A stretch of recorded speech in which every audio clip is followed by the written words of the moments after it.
on us, the stench of the world on us, and yet you still say, come as you are. But we ask now as we continue to lift our hearts toward you, God, that through your word you would overwhelm us. God, use your servant. Father, we are so looking forward to what you're about to do in us through your word. Use us, God, as we seek to love you more.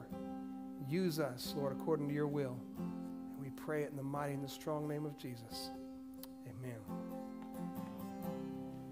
You may be seated. Came across a website this week called GreenWise. Of course, as the name would indicate, it is a site that promotes green-type living. And so in one article I came across, it laid out five uses for old furniture. 5 things you can do with old furniture without throwing it away. So you can kind of reuse it, right? And the first was you can donate it. You can take it maybe to Goodwill, maybe some other place that could use it. Maybe you could donate it to someone out there, a lowly college student who doesn't really care what they sit on. I'll never forget in my apartment when I was in college, we had this big yellow sofa. And I'm not sure where it had come from, but I'm fairly certain it was at least decades old. But what I loved about it is I could lay down. It was so long, I could lay down, and I had probably a good 18 inches left of space, and I could stretch out completely, and that was nice, and I liked that. And I'll never forget, one of my roommates said, I love this sofa so much, I'm taking this with me when I get married.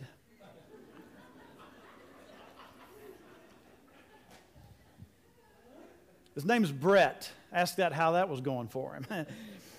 That never happened. But anyway, so someone had given us that sofa. That was nice. The second thing you can do with old furniture is sell it. Just sell it. And you'd be amazed. You say, Pastor, nobody wants my old furniture. You would be amazed. Stick a sign out front that says yard sale, and man, you could put anything out there and people come and buy it. So sell it. There's also kind of this is a little bit of a new term, maybe, I don't know if it was coined by HGTV, but at the very least they made it popular. Repurpose it, right? Make a new purpose. I don't know if that's kind of like regifting, not quite the same. But you repurpose it. And under repurpose, it had some bullet points of examples. One of the examples was an old ladder that you can now use that to hang towels on. I could just see it right now, Pastor Micah. Hey, babe, to my bride, I've got this old aluminum ladder with paint splattered all over it. I'm going to stick it in the bathroom. We're going to start hanging towels on it. I can see how that would go. There's another one that was refinish it. Refinish it. How many of you have refinished furniture? Now, we've done that, and used to you had to sand everything down and you repaint it or whatever. Now you antique it, right? Which means now you can paint it and don't have to do anything to it because you want it to look old and beat up. And there's paint out there, antiquing paint. Several years ago, my wife introduced me to something called Annie Sloan paint. And I call it anything from Susie May to Annie May, but it's Annie Sloan paint. Now listen, that is a Greek phrase for paint that cost a whole bunch of money. I will say this, though. We got a little bitty, like a 7-ounce can or 8-ounce can or whatever it was. And I must have painted 3 or 4 different pieces of furniture and a door with that. So it was good paint. But it kind of helped us to repurpose some pieces of furniture that we used. And then the final idea is to recycle. Recycle. You've got a wood piece of furniture.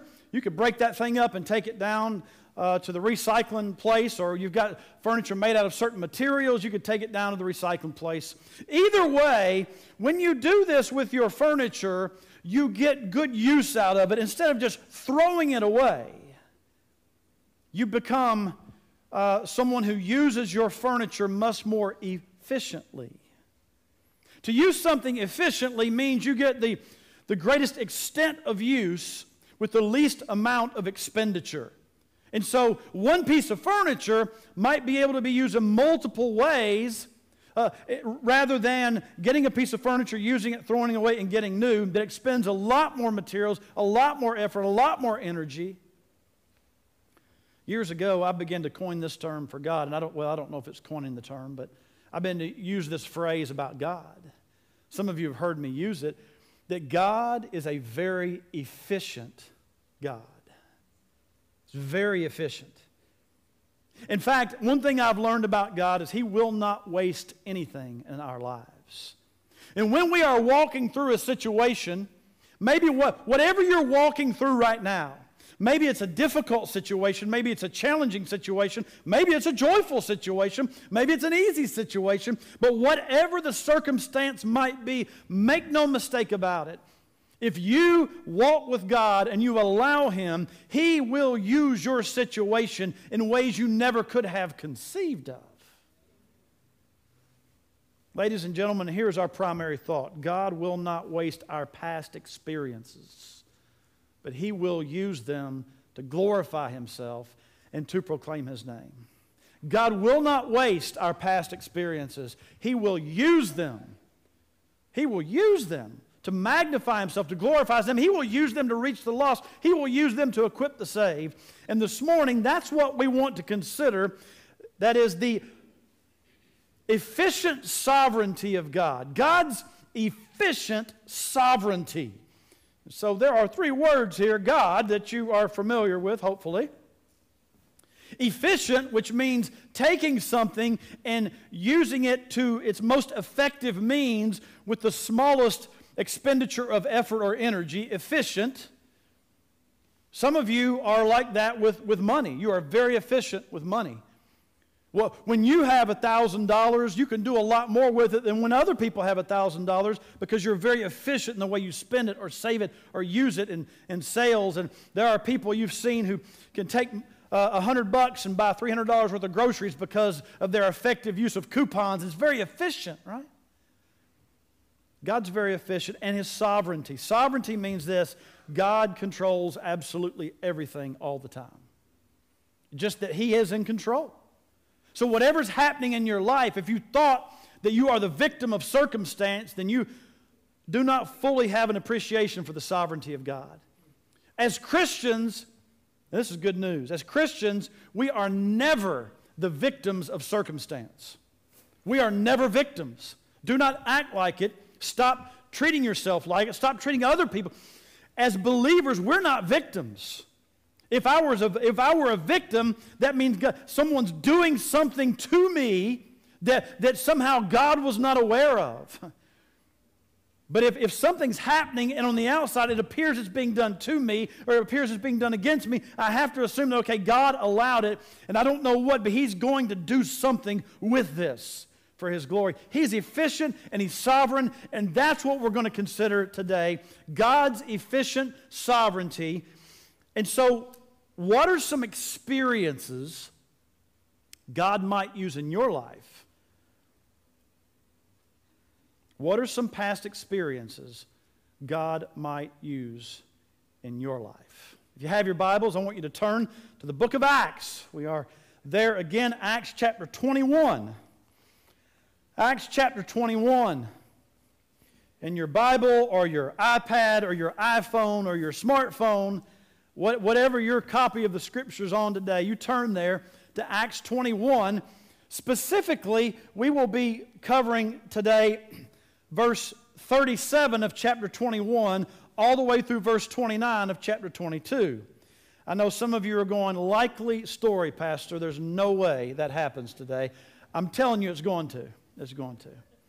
If this were Wednesday night or Sunday night, I probably couldn't promise it, but I'm telling you it will today. And so here's where we are in the book of Acts. Paul has returned from his third missionary journey, right? He has come back with an offering for the church in Jerusalem. He has already met with the leaders in the church in Jerusalem. He has met with them to tell them his story of reaching the Gentiles. And some of you have seen this map through the weeks, and it's familiar to you. As Paul meets with the leaders in the church in Jerusalem, he tells them about all the Gentiles who have been saved, and they celebrate. Then they tell him about in Jerusalem all the Jews who have been saved, and they celebrate. And then they say, but Paul, there's some bad news. Some of the Jews who have been saved here in Jerusalem, and literally there are thousands of Jews who have been converted to Christ in Jerusalem. And so they say, Paul, out of all these Jews who have been saved and come to Christ, many of them have been told and have heard that when you go out and win Jews to Christ, you then start telling them to stop being Jewish. The rumor, Paul, among these new Jewish believers is that you are trying to dissuade born-again Jews to stop being Jewish. And, of course, if you follow Paul's ministry, nothing could be farther from the truth. And they said, so here's what we're going to do. Paul, we want you to join several other guys we have in the temple to fulfill a vow to which they have committed. And if you'll be involved in that, we think that will settle the mind of the Jewish born-again believers. And so Paul does that. He meets up with this group of guys. They go to the temple. Paul pays their fees to finish their vow. And for 6 days, Paul is involved with them in finishing up this vow. And best we can tell, these Jewish converts, these born-again Jewish believers in Jerusalem were satisfied. And they began to see Paul, okay, he's born again, but he's also doing Jewish things, so it appears to us that rumor was not true. And just a note I bring up again, Paul did something that quite honestly he didn't have to do. Paul had not done anything wrong, and yet he went out of his way to do something he didn't have to do because he was more concerned about the church and its health and the gospel. And even though he could have said, guys, I'm not doing that. I'm not joining up with, I'm not going to pay their fees and do all this. These people should stop believing rumors, and I'm not going to do it. And he would have been well within his quote-unquote rights to do that. But instead, he said, you know what, I'm more concerned about the gospel. So if the leaders of the church in Jerusalem are asking me to take these steps, I'm going to do it. Even if he didn't necessarily agree with the rumor, whatever, but he was more concerned about the church. So he did that. And while he was in the temple, there were some Jews, not Jewish Christians, but lost Jewish people who had come all the way from Asia. Now, we believe pretty much that they came from Ephesus, which was in the area of Asia Minor. They had come all the way from Asia to celebrate the festival in Jerusalem, and they showed up in Jerusalem, these Jewish unbelievers. And they came into the temple area, and guess who they saw?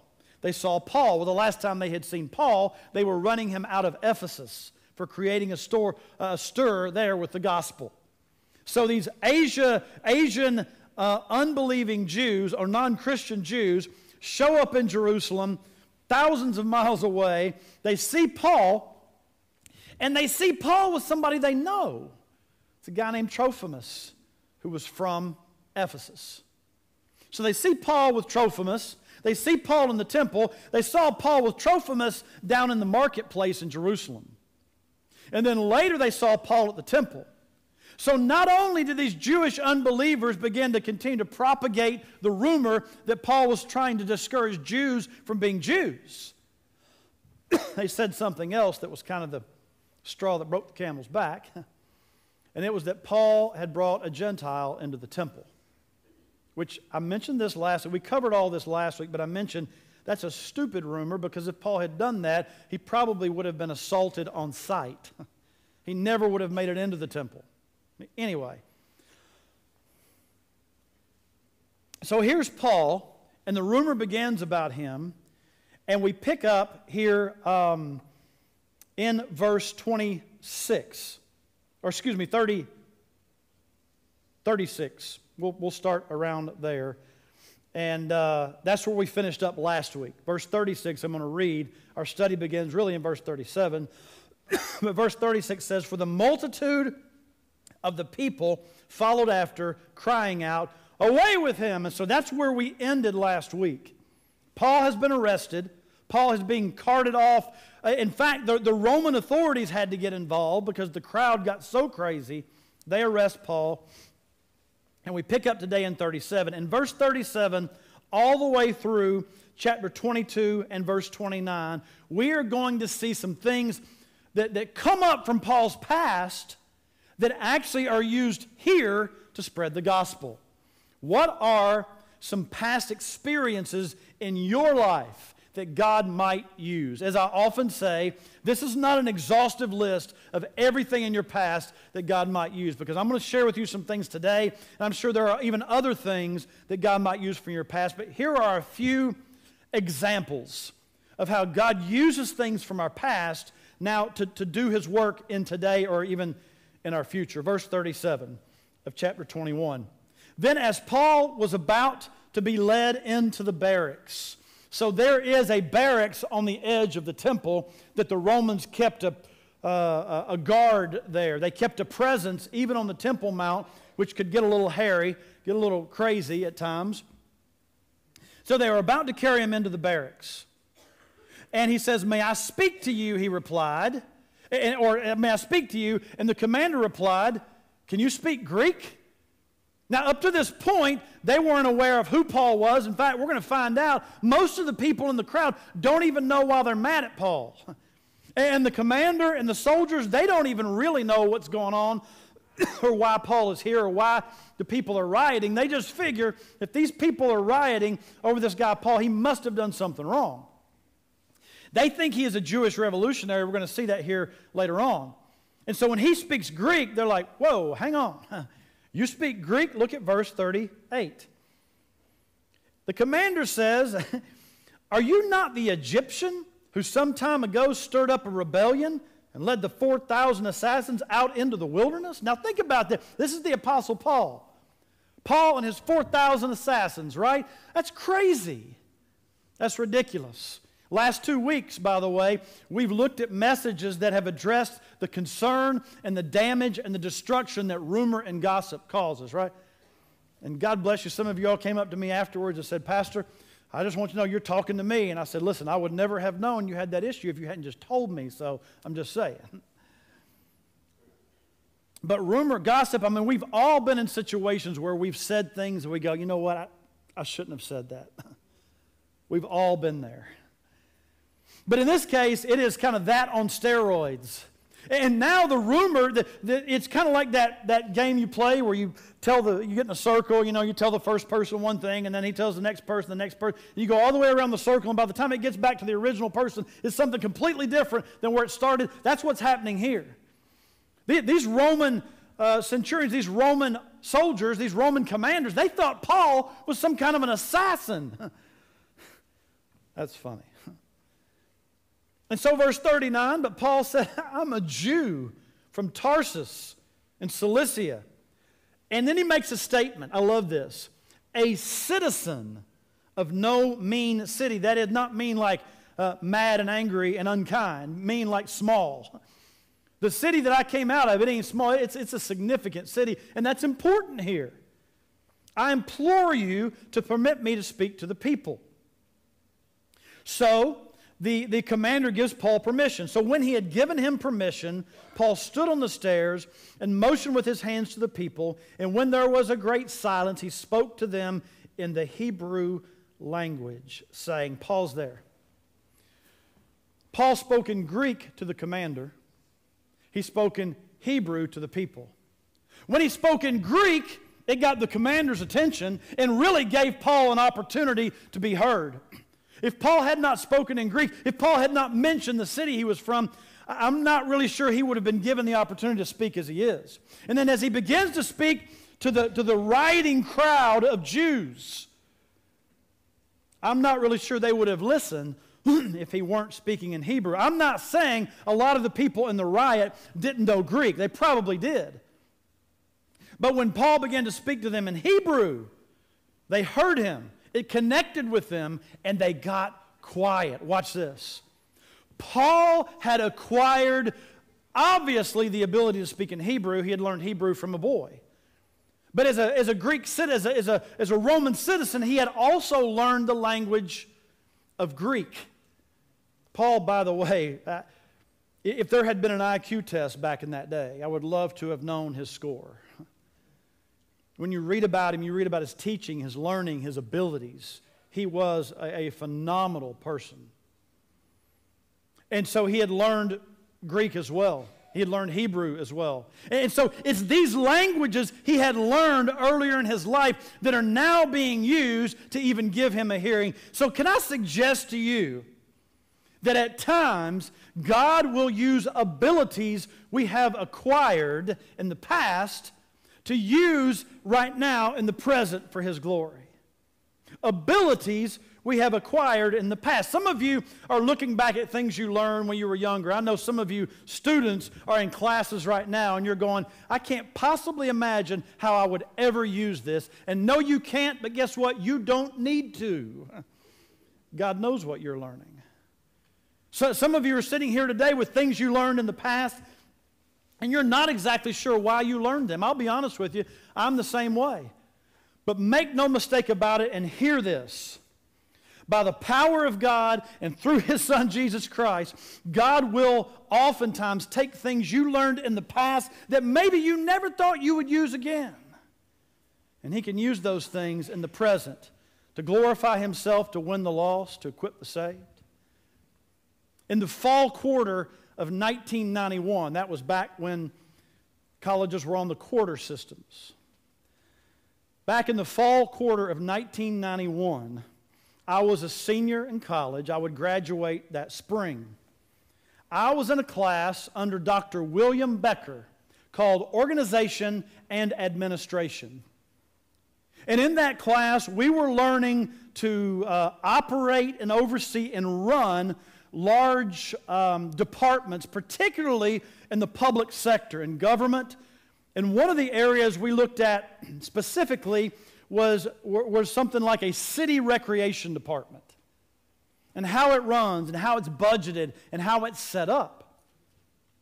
So our major project that quarter was developing an entire recreation plan, department, and budget for what we called the YIFNIF Parks and Recreation Department. It was a make-believe Parks and Recreation Department, but we were given a certain amount. You take this amount and you develop an entire recreation department budget through it. And so we developed the programs, we developed what personnel would be there, the facilities, the costs, and then we put it down in a written budget.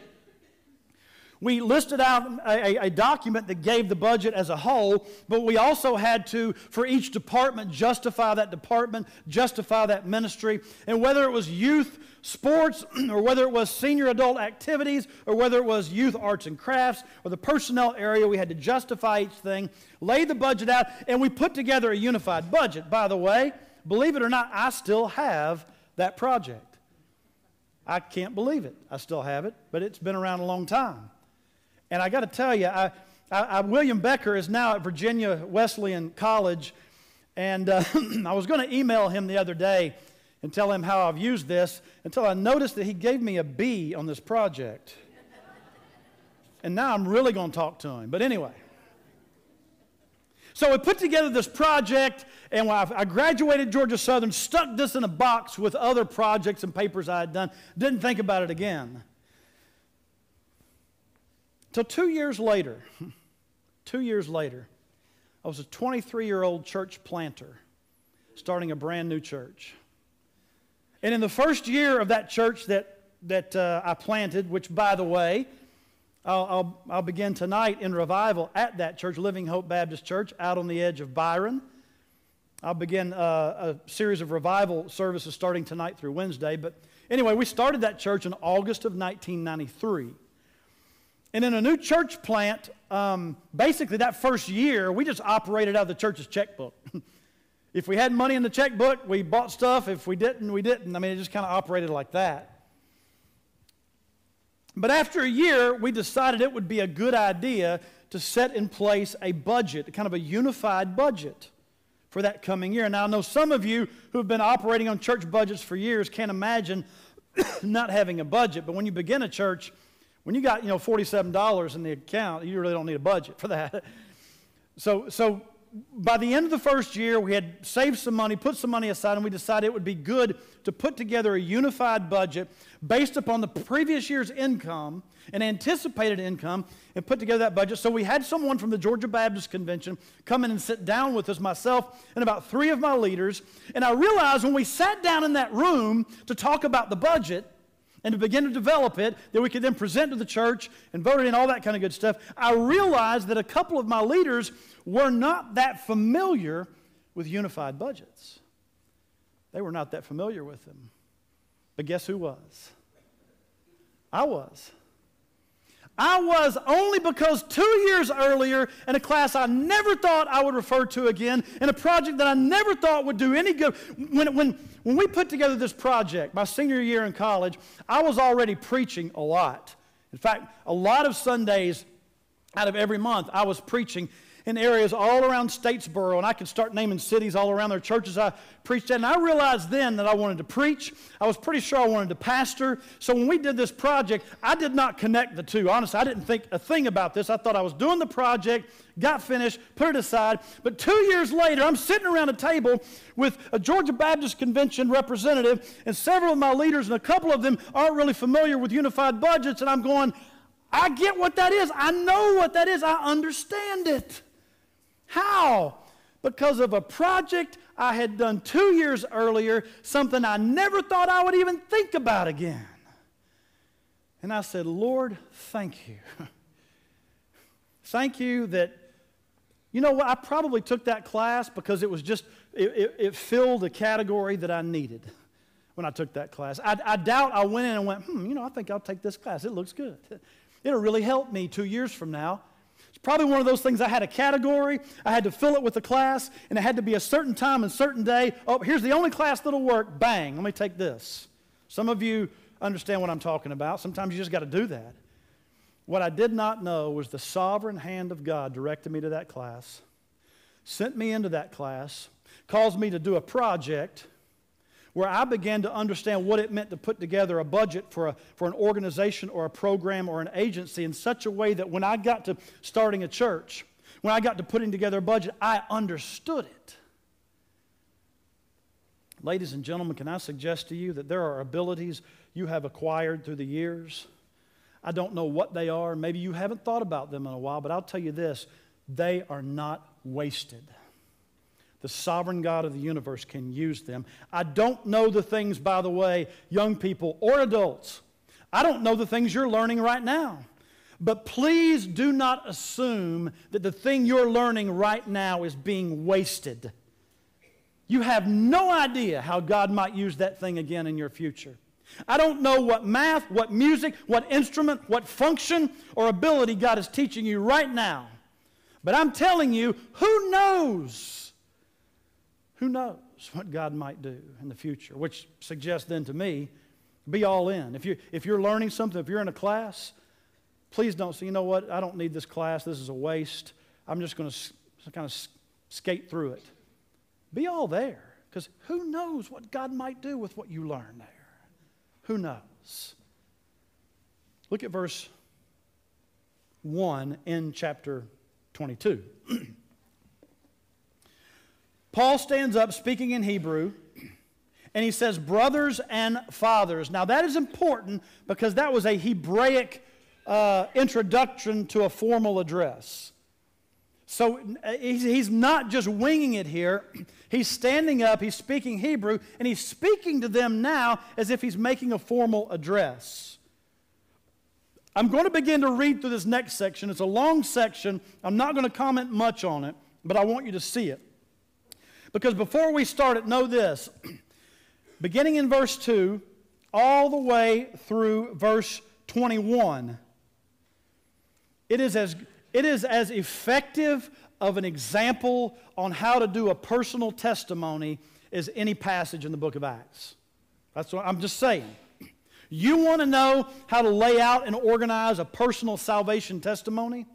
You know, in our new member course, one of the things that we require is people write out their personal salvation testimony. Right, Dr. Dan? And one of the reasons we do that is to make sure you have a personal salvation testimony to write out. And if you don't, then there may be a problem. But here is a great example of how to put it together. Verse 2. And when they heard that he spoke to them in the Hebrew language, they kept all the more silent. Then he said, I am indeed a Jew, born in Tarsus of Cilicia, but brought up in this city at the feet of Gamaliel, taught according to the strictness of our father's law, and was zealous toward God as you all are today. Now, pause there. This goes all the way down through verse 5. Verses 3 through 5 are what we might say Paul's life, his early life. His life as a child and coming all the way up to pre-salvation. If you're going to do a personal salvation testimony, the first part of it is going to be your life before Christ. Now look at verse 6. Now it happened, as I journeyed and came near Damascus at about noon, suddenly a great light from heaven shone around me. And I fell to the ground and heard a voice saying to me, Saul, Saul, why are you persecuting me? Now, verse 6 all the way through verse 13, you may have already read this back earlier in the book of Acts. This is Paul's conversion. This is the day, the moment when Paul was actually converted. If you are going to do a personal salvation testimony, then what you want is, the first part of it is my life before Christ. The second part of it is that time period, that event, that day, that time frame where I came to know Christ as my Savior, where I was converted. That's kind of the second part of a personal salvation testimony. Paul lays it out right here. And then pick up in verse 14. Then he said, the God of our fathers has chosen you. That is, Paul is saying, this is what God said to me. The God of our fathers has chosen you, that you should know His will, and see the just one, and hear the voice of His mouth, for you will be His witness to all men of what you have seen and heard. And now why are you waiting? Arise and be baptized, and wash away your sins, and calling in the name of the Lord. Now it happened when I, Paul, this is Paul speaking about himself, when I returned to Jerusalem and was praying in the temple, I was in a trance and saw him saying to me, make haste and get out of Jerusalem quickly, for they will not receive your testimony concerning me. Now pause there. All the way through verse 21, what we have is Paul's life from the point of conversion up until about the time that he's speaking to the Jews here. And if you have a personal salvation testimony to write out, or maybe you've never done that before, let me suggest that the first part is your life before Christ. The second part is that set of events and circumstances and time frame where you came to Christ. And then the third part of that personal salvation testimony is saying, this is what God has done in my life since that moment of conversion. Because if you say, I know that I've been saved, but there's nothing you can tell that God's done in your life since conversion, there's a problem. And so that's three parts to a personal salvation testimony. Now, I don't know how many of you out there, this is kind of a parenthetical conversation to the message itself. If any of you out there would say, Pastor Johnny, I've never really kind of sat down and done that, or maybe I have and I've struggled with it. Brother Gary, raise your hand. Brother Gary Williams, raise your hand. This is the man right here. If you want to know more effectively how to do it, you talk to him after the service. And he will sit down and help you learn how to write that out. And not only that, he'll help you learn how to have, your 90-second version of your personal salvation testimony. Because sometimes if you're talking with someone about Christ, you don't have time to go into the 10-minute version, right? But then there's also kind of the longer version of that along the way. But honestly, I have used my 90-second version 10 times for every 11 times I've shared my personal testimony, because oftentimes it's in a place where we don't have a lot of time, and I just share my personal salvation testimony. That's what Paul does here. He doesn't really have a lot of time. He's standing before a rowdy group of people, but it's verse 21 that is the kicker, and we'll go there in just a second. But ladies and gentlemen, are you ready? God will, He may, and He will use experiences you have encountered. He can and He will use experiences we have encountered for His glory, for His purposes, and for the gospel in our lives. God will use many experiences we have encountered for His glory. Experiences. Now, the greatest experience is your personal salvation. When I was younger, we moved to southern Indiana, and from the time I was 6 until I was 12 years old, we lived up in southern Indiana, and the community we lived in was a community of German Catholics. And many of you know my father, who passed away a decade or so ago. He was a heavy drinker the whole time I grew up. I loved him, and he was my dad, but he was a heavy alcoholic all of my life until just a couple of years before he died of cancer.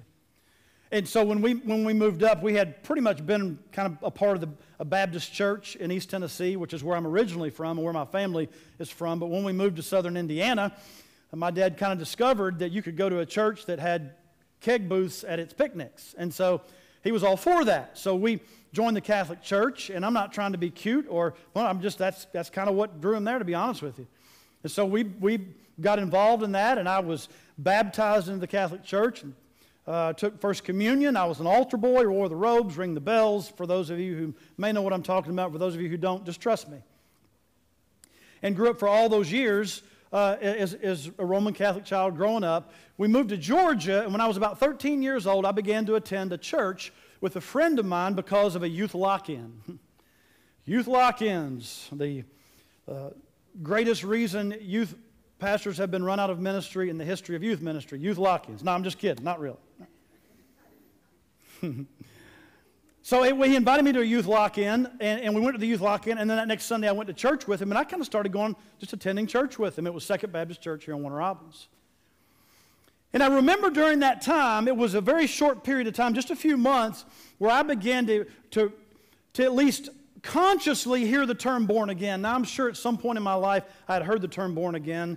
Jimmy Carter had used the term born again when he was president and on and on, but I don't remember it meaning anything to me until that time. And I remember hearing the term born again, and I remember even as an 8th grader thinking, I know what born again means now, and it does not apply to me.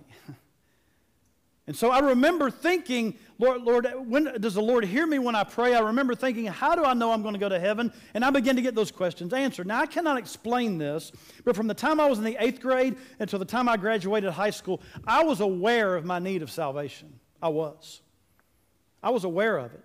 But for the next 5 years of my life, I found ways, continued to attend church there. Our whole family began to attend church there. And finally, right after high school, I remember my senior year in high school, a football player, and I was involved in track, and just kind of on the outside would be just a great student time, all that kind of good stuff. And yet in my mind, I knew that I was lost, and sometimes I would lay in bed at night, and I could still picture this. I could picture laying in bed and thinking, if something happened to me tonight or tomorrow or soon, I would spend eternity in hell. It's like, well, Pastor, why didn't you go ahead and trust Christ? I cannot explain that. I've never been able to explain why I would wait. I don't understand it. I just waited. But it was about 3 weeks after my graduation from high school and the last possible youth retreat that I could go on, because you can go on that youth retreat just after you graduate, and that's the last one. Then you got to go on up to college and career and that kind of stuff. So I went on that youth retreat, and it was Tuesday night. The guy who was preached a message called The Birthmarks of Believers, and he gave 6 birthmarks of what it looks like when you're saved, and there was none of them applied to me. Maybe one of them, maybe. And that night, during the invitation, I got up and I went out and sitting by a pool at the Surfside 7 retreat in Panama City, Florida. I gave my heart and life to Christ. Now, since then, quite frankly, I've never been one of those since that day that has really wrestled with doubt about my salvation or whether I'm truly born again. It was such a shift in my life that there's literally never. And within a couple of weeks, I was aware I was about to go off to college at Georgia Southern. It was within a couple of weeks I became aware that God wanted to use me somehow, some way in full-time kind of ministry later on. I didn't really know what I wanted to do. As I was at Georgia Southern, I think I was declared a business major or something. But since that day, God began to open up doors for me to teach the Bible. He began to open up doors for me to connect with Christian friends. And since that day, he's used me, he's ministered through me, he's been gracious. A year after I was saved, I led my then girlfriend, my now wife, to the Lord, and she was saved. It was part of her being baptized. God has been very, very gracious. Ladies and gentlemen, that's my personal salvation testimony that I just gave to you.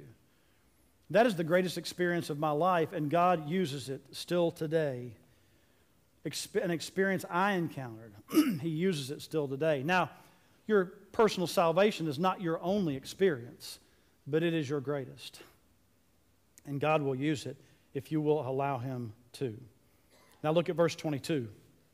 And they listened to him until this word. Once Paul said, God told me to go preach to the Gentiles, the Jews to whom he was speaking, that's it.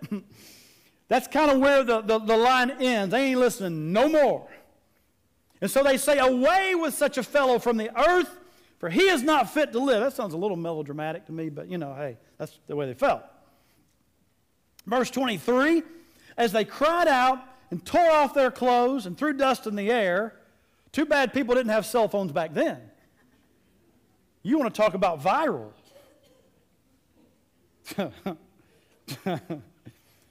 The commander ordered him to be brought into the barracks and said that he should be examined under scourging, which is not an enjoyable activity.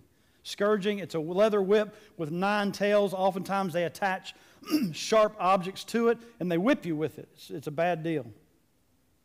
So that he might know why they shouted so against him. And as they bound him with thongs, and that's just leather straps, Paul said to the centurion who stood by, just very matter-of-factly, I love this. Paul says, question, is it lawful for you to scourge a man who is a Roman and uncondemned? This soldier is about to violate a huge Roman law, a very important Roman law. Look at the response. Verse 26, when the centurion heard that, he went and told the commander, saying, whoa, take care what you do, for this man is a Roman. Then the commander came and said to him, tell me, are you a Roman? Paul said, yes, I am. Very matter of fact. I love the fact that Paul is using the government institutions, but not for himself, for the gospel. It's a distinct difference for me using government institutions and government services strictly for myself and laws and legalities and using it for the gospel. Verse 28, the commander answered, with a large sum I obtained this. That is, the commander said, I bought my citizenship. Paul said, really, I didn't. I was born a citizen, which kind of in the order of importance, that being born a Roman citizen was ahead of buying your citizenship. So all of a sudden, Paul went from a guy he was about to scourge to a guy he's now kind of